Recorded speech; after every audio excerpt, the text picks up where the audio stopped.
இப்போ Indian music சீன்ல யாரு ட்ரெண்ட் செட் பண்றாங்கன்னு கேட்டா ஒரே ஒரு பேர் தான், Anirudh Ravichander.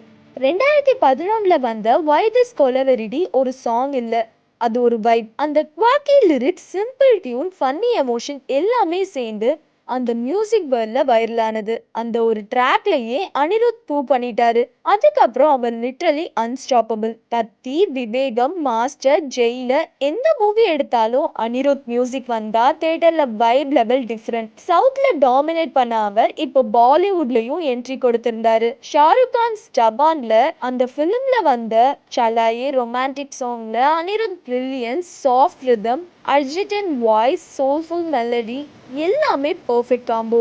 That song showed his pan India connect. South audience, north audience எல்லாரும் ஃபீல் பண்ணாங்க.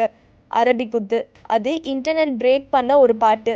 Middle eastern beads, Tamil flavour, குவாக்கி லிரிக்ஸ், டோட்டல் டான்ஸ் ஸ்டோமா இருந்துச்சு. கிளப்லையும், ரீல்ஸ்லையும், வெட்டிங்லையும் இன்னும் அந்த சாங் ரோலிங். அனிருத்தின் எக்ஸ்பிரிமெண்டேஷன், ஃபியூஷன் சென்ஸ் நெக்ஸ்ட் லெவல்ல இருக்கும்.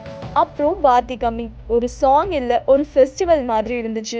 அந்த பீட் வந்தாலே க்ரௌட் டான்ஸ் பண்ணாம இருக்க முடியாது. அந்த song literally become a cultural moment. அதில் தான் தெரியும் அனிருத் எப்படி ஃபோக் சாங்கும் மாடர்ன் இடிஎம் பேஸ் லைனும் யூஸ் பண்ணுறாருன்னு. But he is not all about just mass. பேட்லி சி ஹவா ஹை, ஒரு soulful emotional track, gentle music, deep feel. அந்த சாங்ல அனிருத் பியோர் எமோஷனா கம்போஸ் பண்ணியிருப்பாரு. அது ப்ரூவ் பண்ணது அவர் ஹிட் மேக்கர் மட்டும் இல்ல, ஸ்டோரி டெல்லரும் கூடன்னு. Then Hukum from Jailer, pure fire.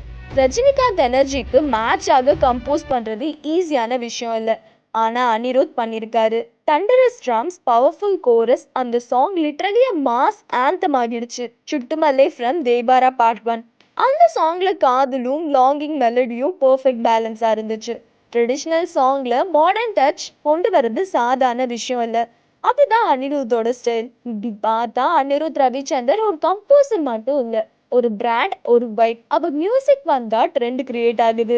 Because Anirudh மியூசிக்னா அது எல்லாருக்குமே ஒரு கனெக்ஷன். அந்த எனர்ஜி, அந்த ஃபீல், அந்த magic only he can deliver. அவரை பத்தி நீங்க என்ன நினைக்கிறீங்கன்னு கமெண்ட்ல சொல்லுங்க. லைக் பண்ணுங்க, ஷேர் பண்ணுங்க, மறக்காம சப்ஸ்கிரைப் பண்ணுங்க.